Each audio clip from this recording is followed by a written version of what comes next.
To be able to successfully move data, you first need to create a connection to your data source and target. In this video, we're going to show you how to create a connection to a SaaS application source. Start by selecting the data space to which you want to add this connection and search for the connector you need. In this example, we're going to connect to a Shopify-based data source. You no longer need to specify a gateway to get started. If you'd like to use your own gateway, that's still an option depending on your license.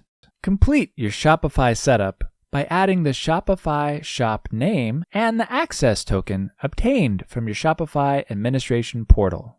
Now the connection is available to all the users in the selected space with the appropriate role. Metadata allows you to select the columns to be used in the replication to the target.